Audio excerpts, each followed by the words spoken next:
so happy to be here, mostly because I am a nerd for painting, and Noorain is also a nerd for painting. Sorry for blowing your cover. Yeah.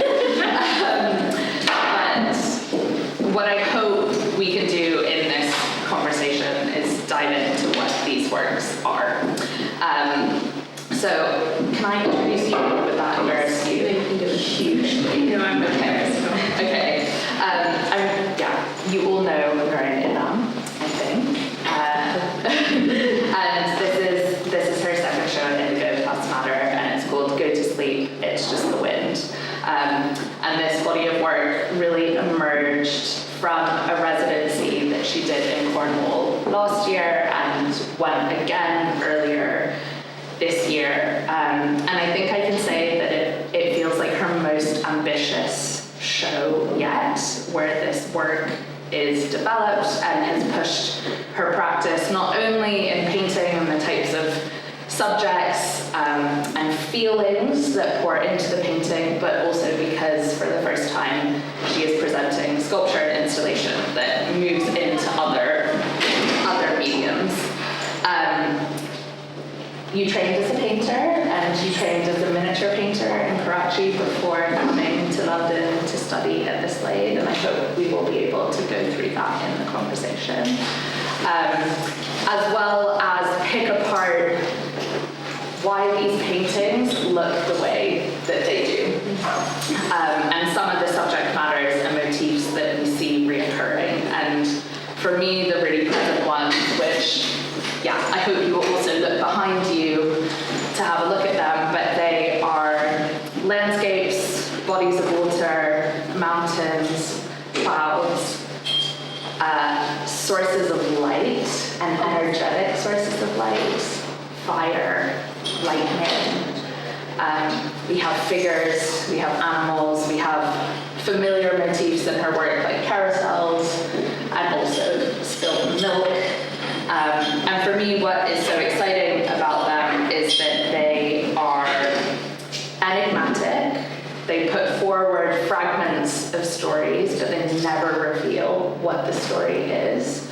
And so hit at this balance of being, on the one hand, familiar, but also deeply uncanny, and never kind of illustrative. Does that feel like a complete introduction? And I think what we'll do, we'll probably speak for half an hour to 40 minutes, and then we will open up to everyone for questions. So I think I want to start in the work and start with what we see. And the most obvious thing for me is that in some way these are representational without being clear what maybe they represent. So where do the images come from? How do they gestate for you? And what are their sources? Okay, so I'm Noorain, by the way. So for me, it's sort of like a two-way process. Actually, for this body of work, it was quite different because normally, when you're preparing for a show, you're working in a studio in a familiar space where you live.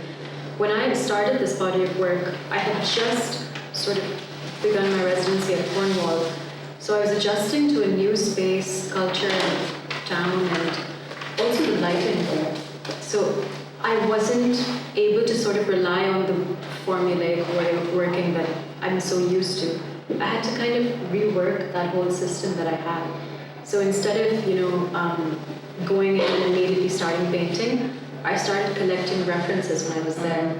I was also the only person that visited the library in the town. And you get really weird looks when you come out of there with books and these papers, and that's kind of where I started collecting these ideas. And so I had all of these references that I had, and then once I moved into the studio, actually, I started working on this body of work. But there was something that I had, because I had just completed my first show in London, and I think that was my first year as working as a professional artist as well, which is quite different as being a student. I did want to disappear for a while after that, and I think Cornwall is an amazing space to be able to do those things.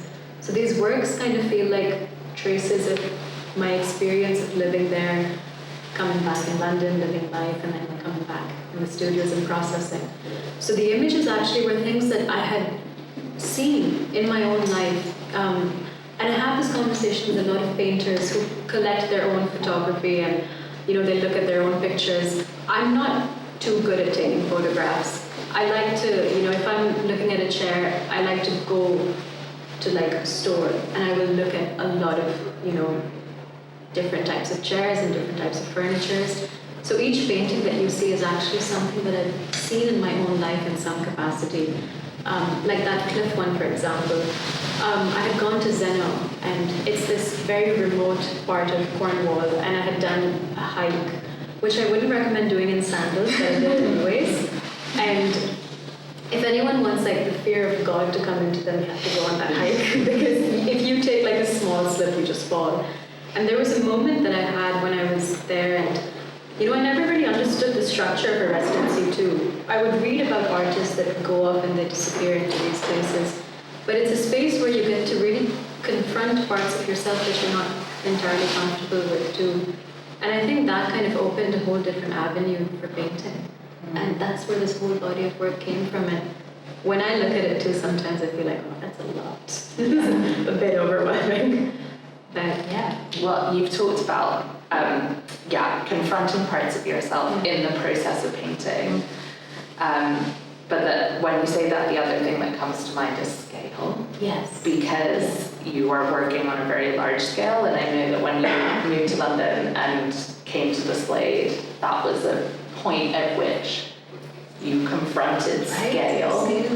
And I wonder if you could talk about that a little bit more, and the journey from miniature and what we might experience as highly detailed and closer to miniature painting, writ large. Yes, so that's like, also stretching the canvas is something I learned at the Slade, and I had the most amazing cohort, and you learn from everyone around you. I think that's the entire experience of art school that I really wanted to get when I moved to London. So it was really nice to have your friends who would stay back and they would teach me how to stretch. And honestly, that taught me so much about the mechanics of making as well. I initially thought that painting begins the moment the brush hits the canvas, but there's a whole process before that. It's the way you prep your surface. And that can inform so much of what the image that you're going to make looks like. And I think for me, the scale part of it was, I had gone to the V&A and I saw Raphael's cartoons. And there was just this sensation that I wanted to capture, which was moving your neck up to look at something. Something of that kind of magnitude.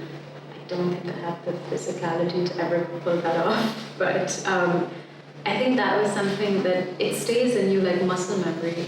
And then I started working on these massive canvases, and something Benton and I have discussed as well, and he would constantly ask me, how do you not plan your paintings?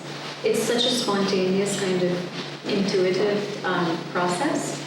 And yeah, I like that kind of moment where you don't know whether the painting is going to succeed or it's going to fail. It's like walking on a tightrope. Whereas with miniature painting, the process is quite like formulaic. You have the paper that you make, and then that's made over like 3 weeks. And again, it's a wonderful technique to learn. I am so grateful for that process as well, because it taught me so much about patience, about material. But once I came here, I was able to find my own kind of voice through painting.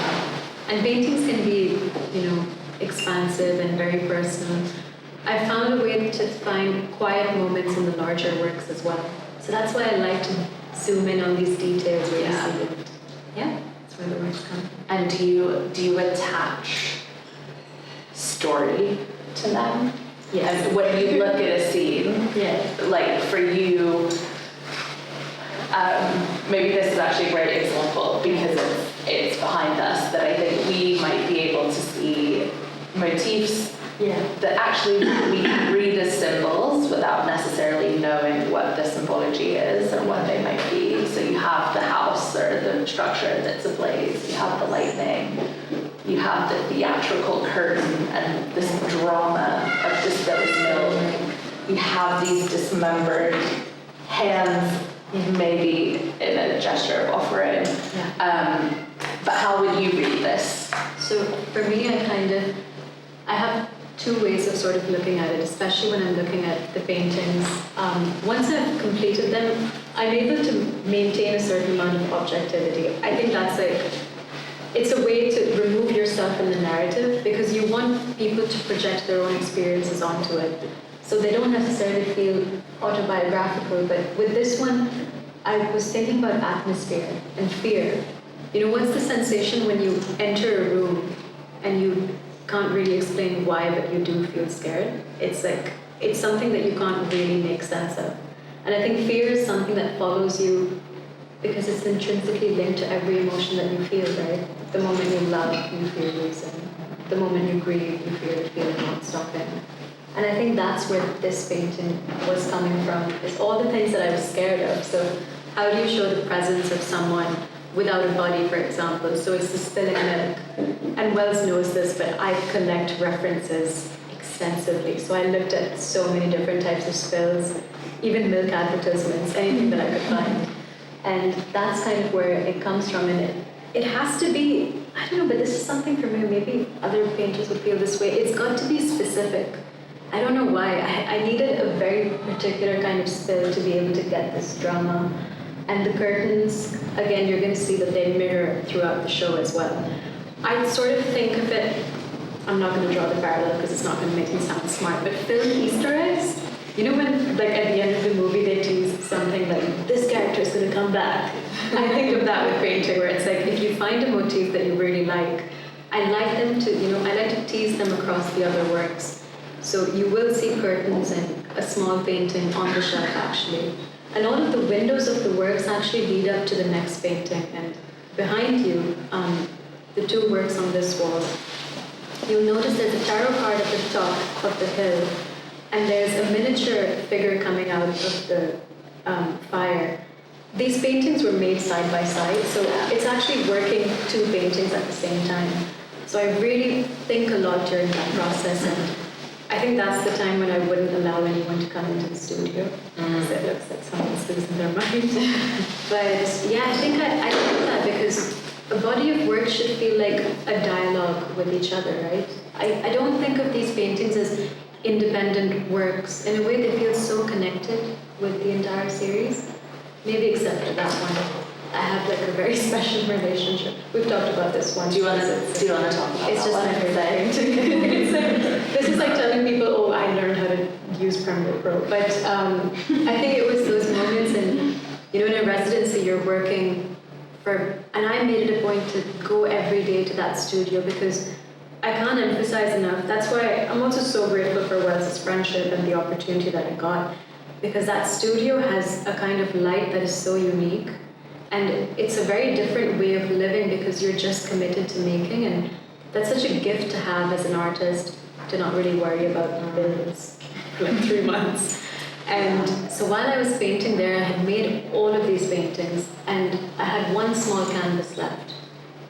And I went for a walk by the beach, forced to by Alexandra, and I saw a sunset. And it was just one of those moments where I sat by myself, and I think anyone else would have experienced this, as, in isolation, you learn to have, of course, having compassion for other people around you is easy sometimes, but having it for yourself is quite difficult. And I think that's when people talk about confronting parts of yourselves that you're not comfortable with. And I teared up a little bit by the sea, and I went to the studio, and I made that painting in about 3 hours, and I came out and I felt like, oh, okay, I think I've said what I needed to say with this body of work. And Matthew Krishanu actually had come last year to see the show, and he said something to me that still stuck, which is, the smallest paintings can sometimes have a really big impact, so don't neglect those, because they will say something to maybe an audience might not connect to it. And I think that's something I really think about when I look at this whole body of work, is I appreciate the quiet moments, but also it's a lot of fun to make these massive works with so much detail, and it's a good reminder for what your mind and even your body is capable of doing, because it's exhausting working on this scale. On the massive scale. Yeah, the massive scale, definitely. It's a very different headspace. But you're eating a lot, which is great. There you go. You eat so much. But yeah, it was a really wonderful experience when I look back at it now and get to share it with everyone. I love what you talk about with the intimacy in that painting. There's a great American artist called Chris Martin who has, I would say, like quite an iconoclastic approach to painting. He is like completely unconcerned with what is good or what is bad, but he talks about internal scale, and that scale is like the internal scale of a work has absolutely nothing to do with its size. So you can have a masterpiece that is 2 centimeters by 2 centimeters, you know, because of directness, emotional connection, mark making, whatever is happening between the image, the surface, and the connection with the audience. And I feel like you hit on that. And that's something that, you know, I try to remind myself is that painting is not monolith. It is 1,000 mistakes as well. Yeah. And I think again, you have to reach that point where you're able to execute works that, you know, the ones that I guess I would hear this from other artists, which is like sublime paintings where you just get them right the first time. But it's because you've made those mistakes over the course of 90 days. There's some bad paintings too that are hidden. They're not even shown. They're there, of course. But I think you have to go through that process. And, you know, I think one of the wonderful quotes about painting too, in context of Munch's paintings, which is, painting shouldn't be the reconstruction of a moment. It in itself should be a moment. It should only come into existence the moment that it's created and never before that. And, you know, we've spoken about this before where I thought, you know, painting is, okay, you live your life, you experience something earth-shattering, and then you go to the studio to process it. It doesn't work like that at all. Yeah. I was very let down. It's like different types of process. But it's more about, you know, finding moments in your life where you feel like you might have experienced this before, or finding a moment that could inspire you to make something. That doesn't necessarily have to be those catastrophic events. You don't have to go searching for that. You can also just read something and it can resonate with you. I think that's the wonderful thing about being in London. You can have all of these conversations with so many creatives, so many people that come into your life, and occasionally people can leave your life as well, and that can inspire its own kind of language as well. So in some ways, I'm also grateful for this. Yeah, I look forward to aging too. Saying that in your 20s is ridiculous, I know. But Yeah, I just go I know you it's like, you know, the more you're going to experience, you get to wait more. There's a wisdom. Right? Totally. Wisdom. Yeah. I have very little wisdom right now. I think 30s is peak wisdom. But yeah, that's something although I think in my back I started feeling old now with the stretching for sure. Well, yeah, and I'm sure I felt it in my they're so hips. physical. And I went to see Noorain in the studio, and actually all of these works were on the floor, which was such a surprise to me, because I think I came with an assumption that you would be making them stretched and on the wall, and it is so not that. It's very, very different. As a process. Yes, that's also to do, so the way that I paint as well, I like to go very, very close to the canvas, and I'll take a size 0 brush. My friends have seen this. It's something that I think that's more about, I'm used to it with the miniature practice because it was sitting on the floor and working. And I think for me, I don't know, there's something about being able to go so close to the canvas where when I feel like it's stretched on a stretcher, I lose some of that tension that you have with the fabric. I like to really feel the fabric while I'm working through it as well. So in a way, the paintings start off as tapestry, almost I think that way. I looked at the Bayou tapestry too, and unfortunately I realized 90 days is not enough time to do that. So I have to one thing you will realize with the course of, through my journey, I realized this too, is ambition and time, there has to be like a correlation between the two. So before, in my second half of the residency, I said, I'm going to make 5 2-meter paintings. That didn't happen. It was 2. It doesn't work. But so one thing you mentioned is like the sublime, and it sounded like the sublime painting is something that just like It comes. emerges and comes. But I want to talk about it more as in a feeling that you might be courting Yeah. as you are creating this imagery, because you talked about the sensation of fear and like activating that sensation within us. But I think there is a common thread in all of this of you playing at the boundaries of like wonder and awe and absolute horror that comes with that. And so you see it on the cliff edges, or you see it in a carousel that might be associated with fun and a free time, and yet it is ablaze and fragmentary, and maybe something has gone awry, and so you're dealing with edges always. Oh yeah, And yeah. Can you say more? That's not a question, but can you say more about that? No, it was also similar to what we spoke about the other day too, right? Where Wells and I do have these kind of conversations where I think there's those moments when someone knows your mind so well too, but we were talking about something to do with life and artists coming up with ideas. Just it doesn't just fall into their mind. Right? Yes. I was like, I think maybe critiquing this idea of artistic genius, and I was like, all artwork is because an artist turned up to a place at a certain time, and like that is where it happens. And trying to rid of this mythology of like someone who is existing in the world and it all flows through them 100%. And it's like, no, you need to arrive. And Gustin has this amazing phrase where he talks about coming to the studio, and his ambition is that he can then make a work, be in it, and then leave entirely. And I think that's part of it. It's like you arrive and then you can exit and you can depart, metaphorically. Yes, yeah, speaking. For sure. Yeah. And it's like, we talked about this idea of life being mysterious. Yeah. So all of those things that you're talking about, fear, wonder, and awe, that's in the everyday.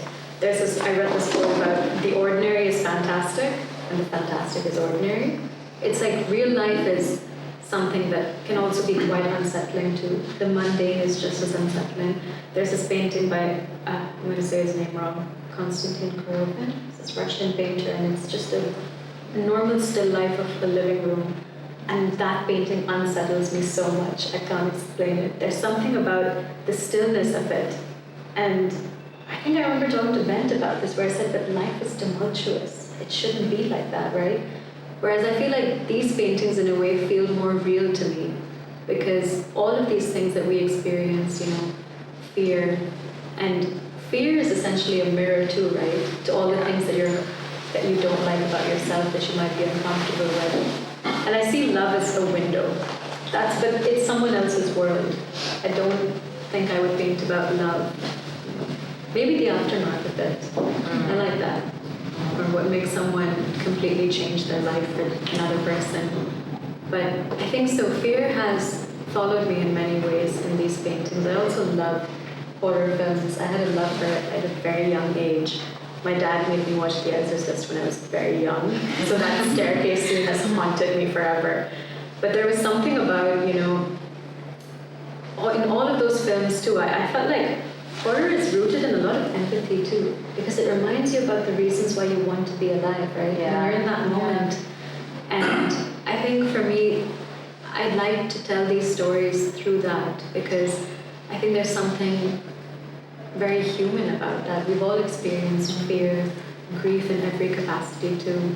And if you're lucky, you also get to experience love. But I find the three to be quite connected. And there's a wonderful quote by one of my favorite writers, Amparo de Villa, which is the three greatest mysteries of life are love, death, and madness. I think that's so wonderful too. I don't know if I've experienced all three of them yet. I mean, hopefully not. Or madness. No madness. Or madness. So just love. Yeah. But maybe this fascination, I guess, with horror can lead us onto this, I call it an installation, that integrates painting, sculpture, film. Before we actually even talk about what this is, I'm curious about you migrating from from painting to working in 3 dimensions, and It was why you did that? I don't even know. I don't know why. I think, so with all of these paintings that I looked at, I noticed I would have objects around the borders in each of them.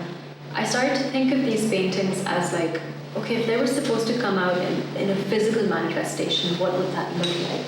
What's it like to actually make a chair with your own hands?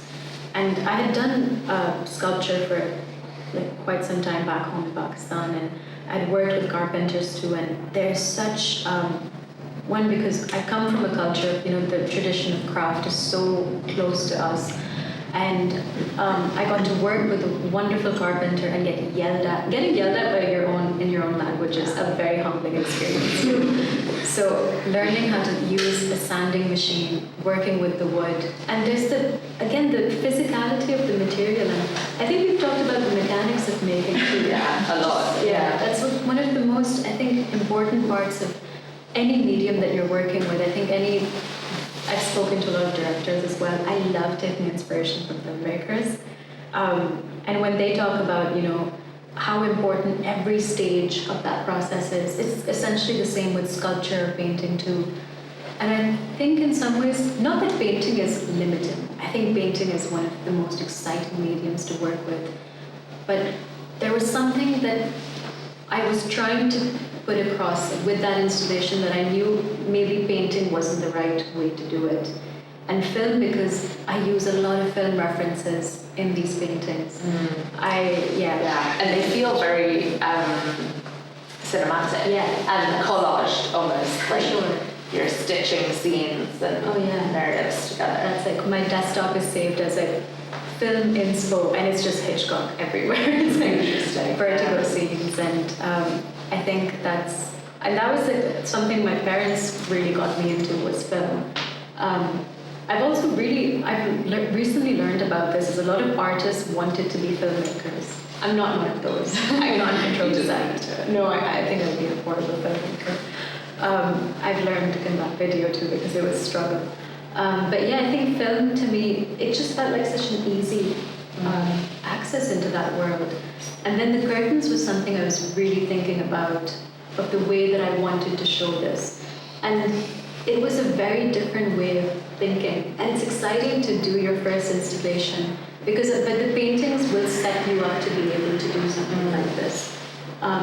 Understanding what material goes with this and how to really disrupt a space when you're curating it. It was a lot of fun to do this. Good. I'm pleased with how it came out so far. Right now, It should be maybe fun. a month from now, it's like, God, what have I done?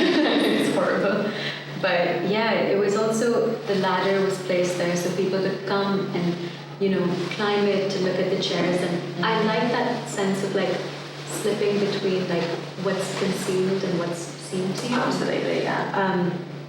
I think we've spoken about this too. It's like the iceberg theory. Yes.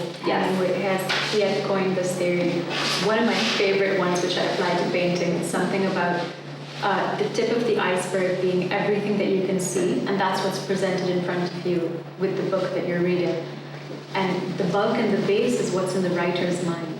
So in a way, painting is sort of like that too, right? So whatever you're looking at, the context is always in the hands of the maker of it, right? So it's up to you to decide how much you want to reveal. And I think especially when you're working with, you don't want your paintings to necessarily be autobiographical, because that can those ideas are inherently recycled and you're drawing from your own experiences.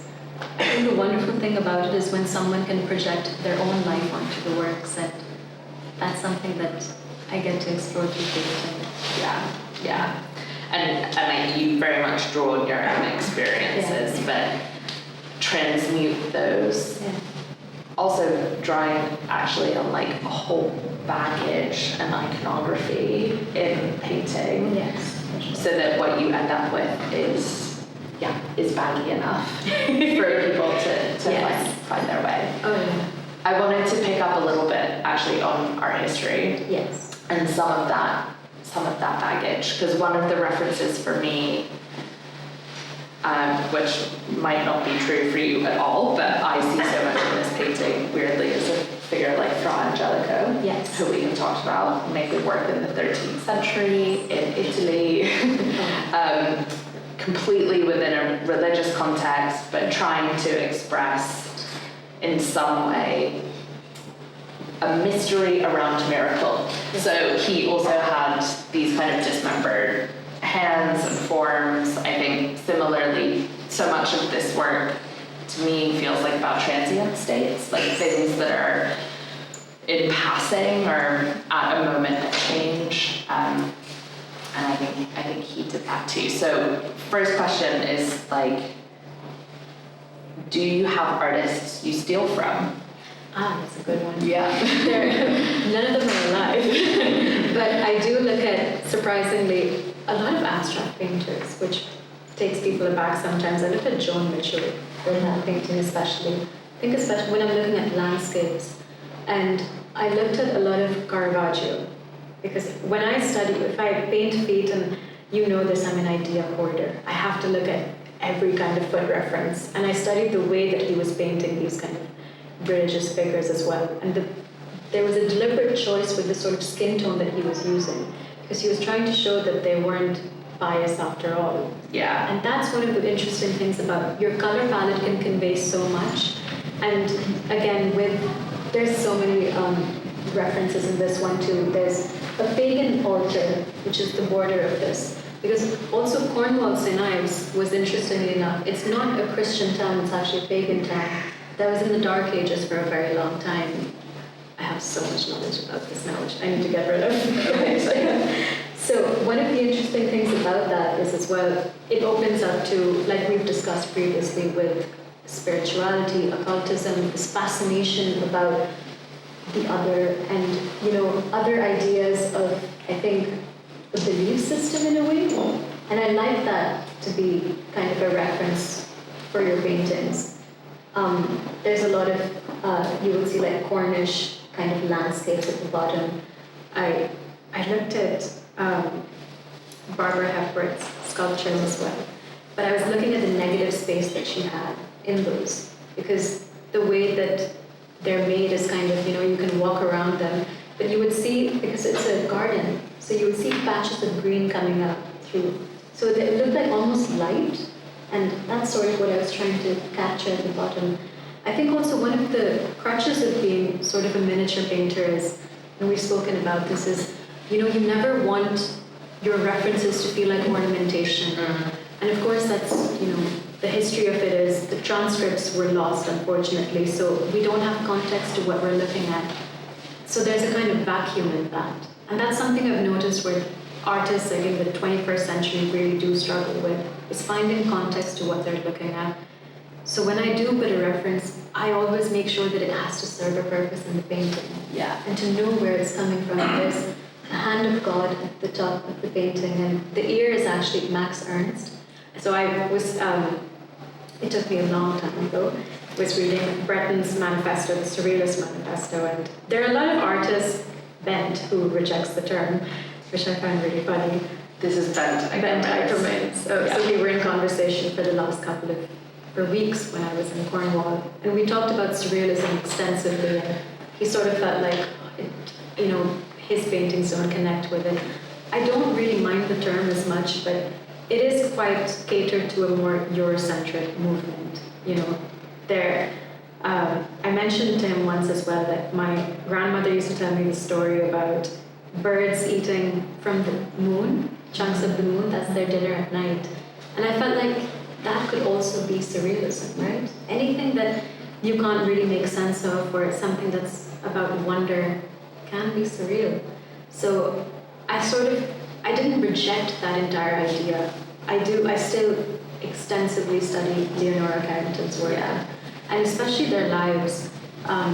Reading about an artist's biography is a treasure trove, because for someone like her who was born in Lancashire to reject those surroundings and move to Mexico, also what a great opportunity.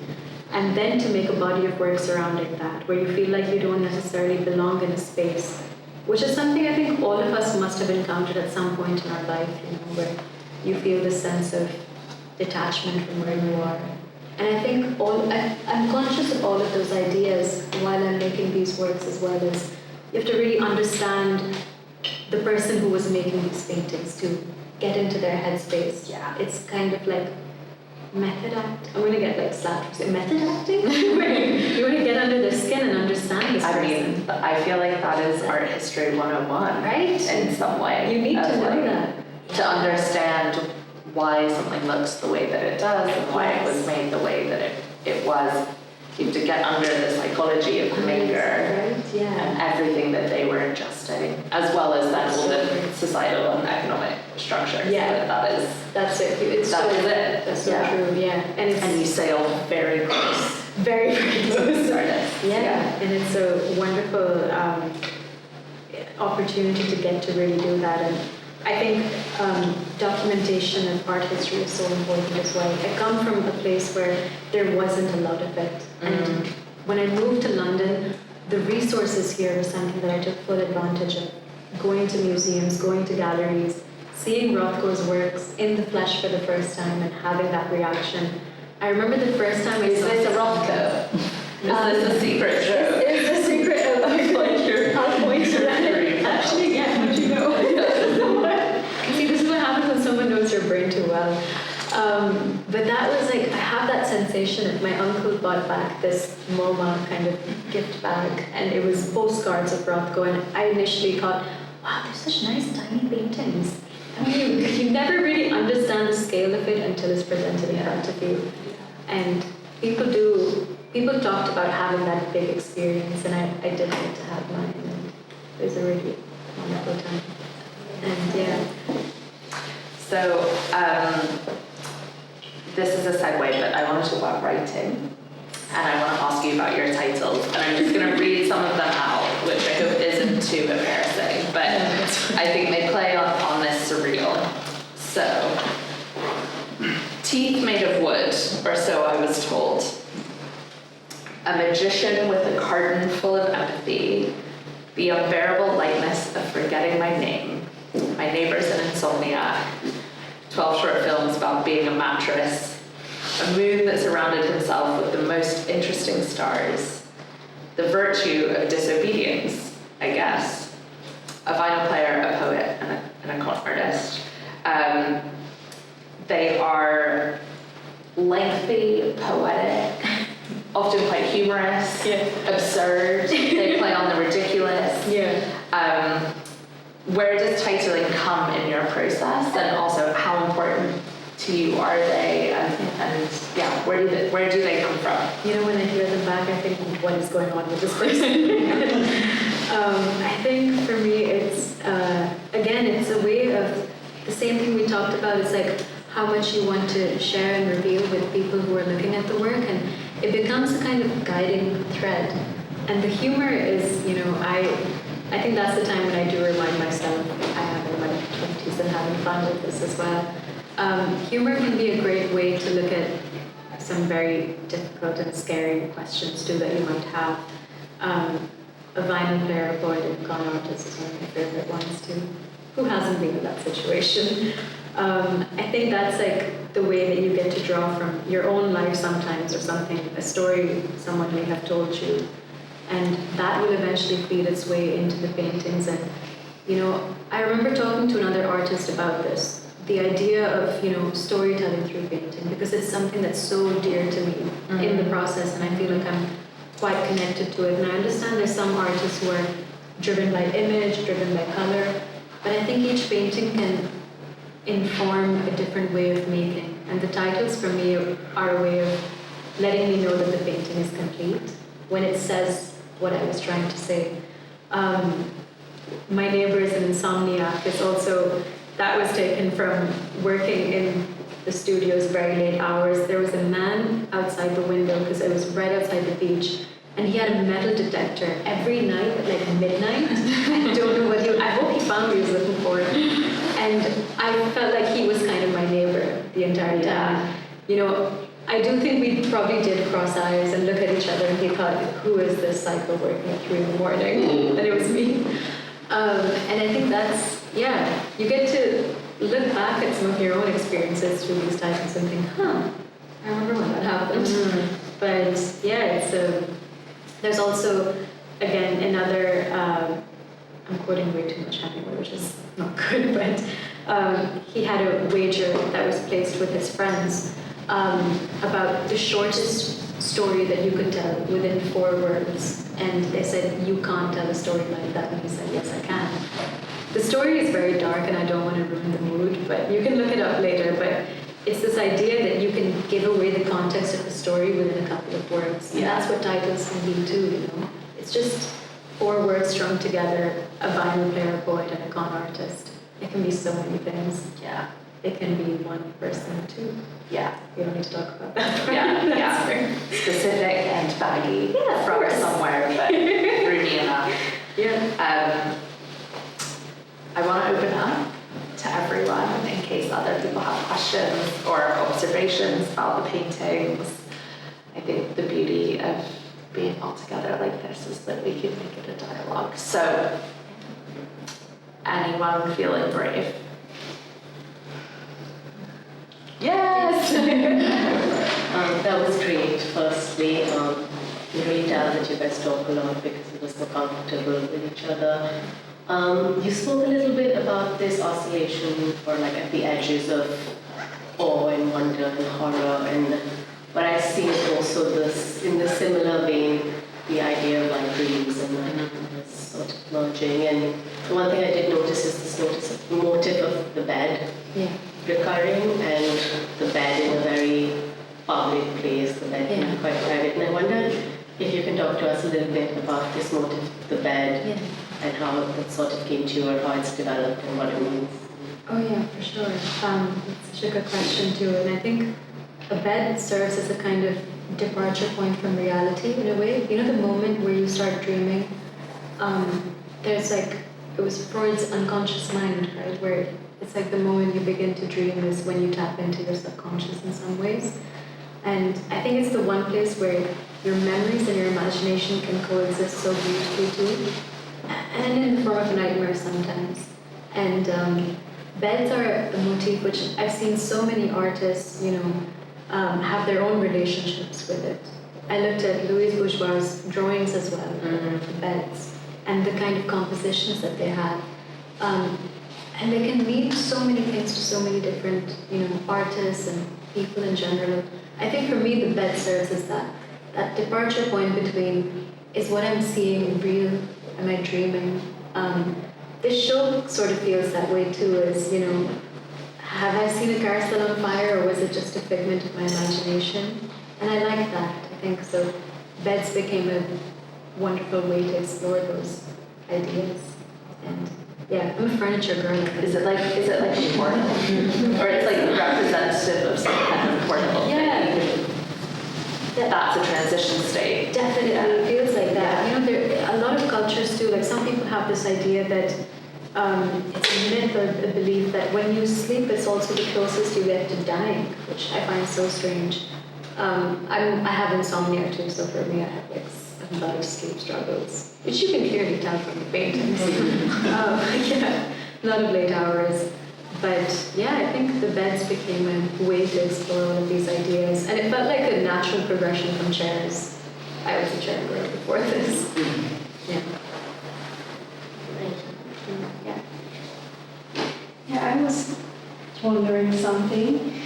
So you said that all these paintings were made during your residency, but when I look at them, I would never have guessed that you would have made them in like a English countryside environment. Yeah.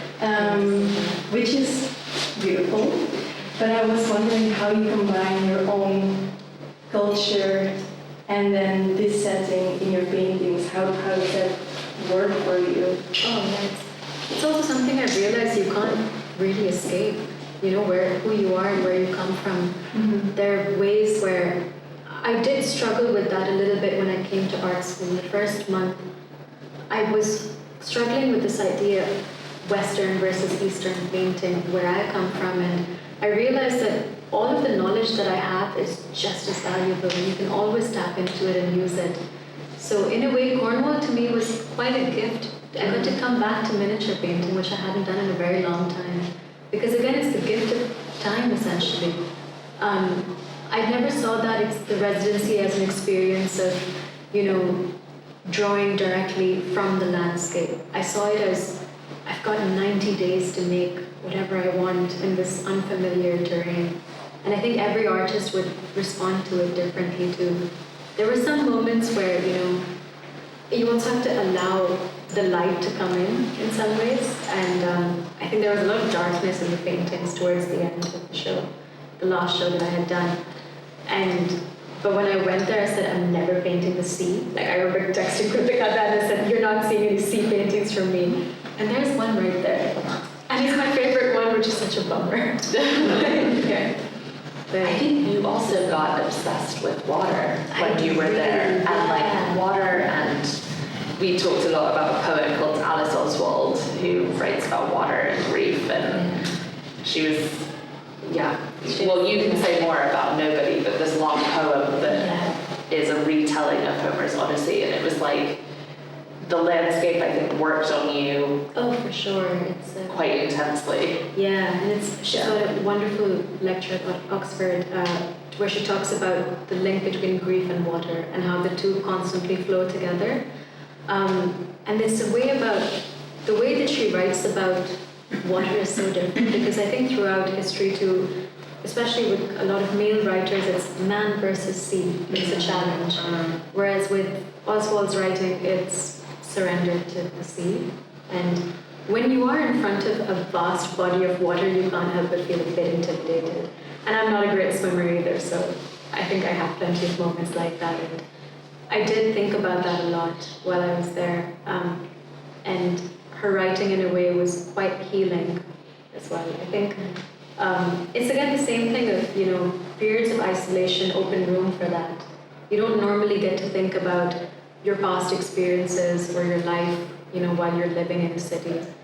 And I think allowing for silence to be in that space, which isn't always a very pleasant experience, I realized too. But her writing was something I wasn't really drawing inspiration from. I felt like I was leaning on it in some ways too, because water didn't make me as happy as I thought it would. I had a different response to it. And that was something that was quite interesting. And my relationship with that began to develop throughout the course of the residency, which is great. Go for it.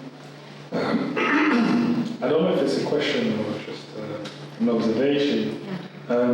You talk about the story that your grandmother picking and looking at your paintings were heavy in iconography, but you haven't mentioned the word mythology. And when I was looking at, maybe because I've been staring at this painting, you mentioned Caravaggio, but I see like Bosch. And the way it was depicting like these religious, and everything is really like secretive and esoteric. And when I look at this, I look at like the story that's being told, yet you need to look for.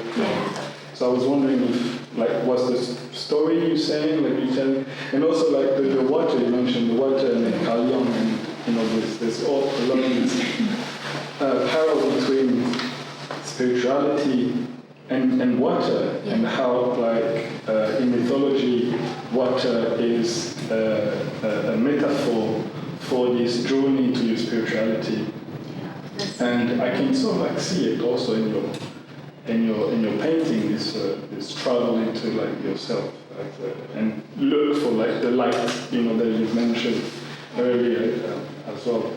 I don't know if it's a question or. Thank you. I wish I could describe my work that way.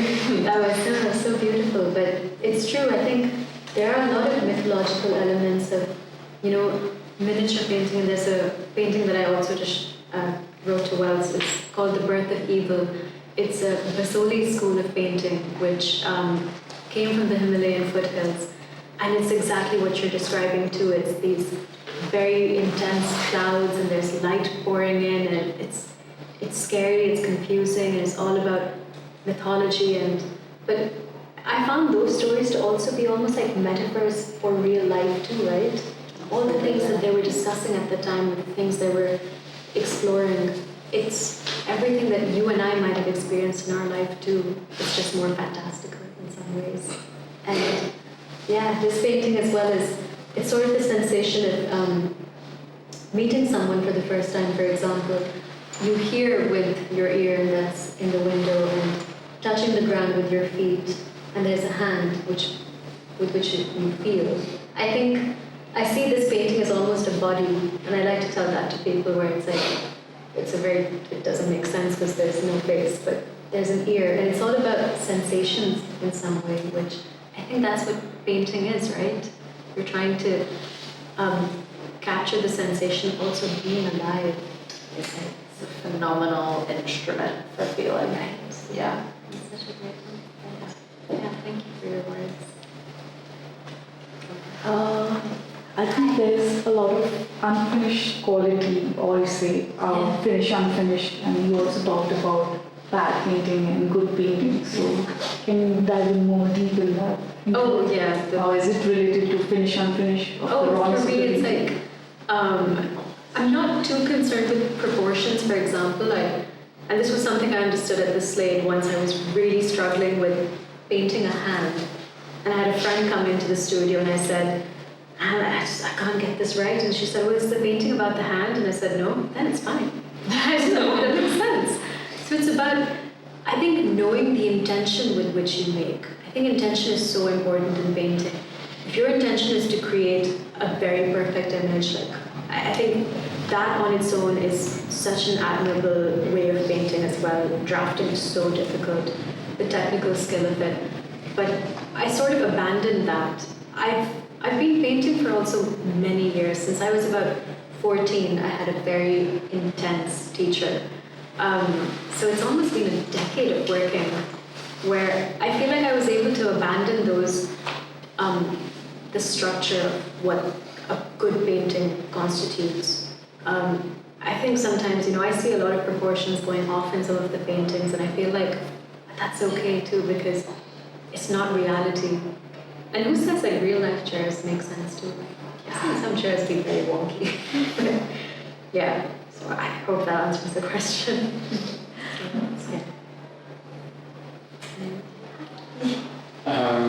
First of all, mashallah, your brain.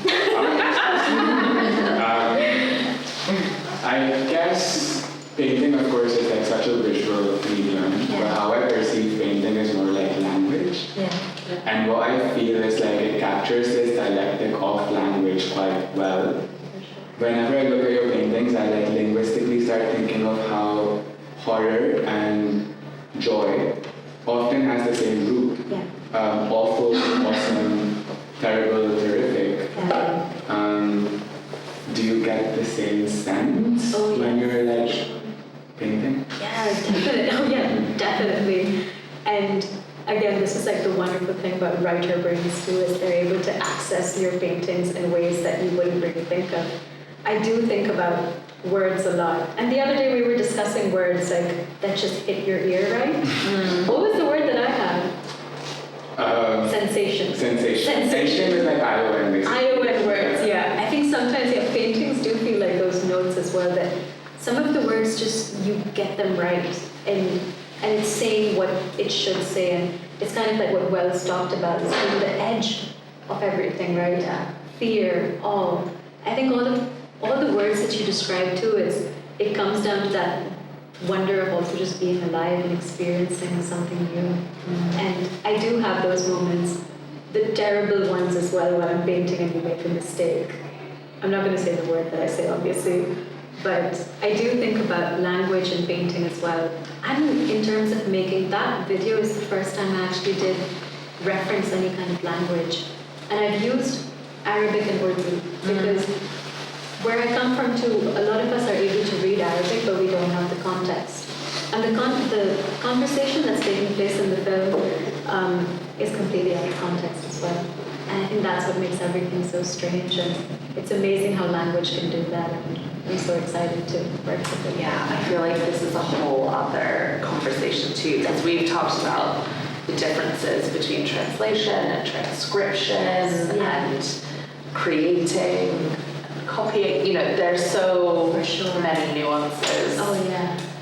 where language plays a huge role to dive in. I'm conscious of time. Yes. And don't want to exclude anyone from asking any questions, but feel like we have covered a lot of terrain. Yeah. And your brain is incredible. I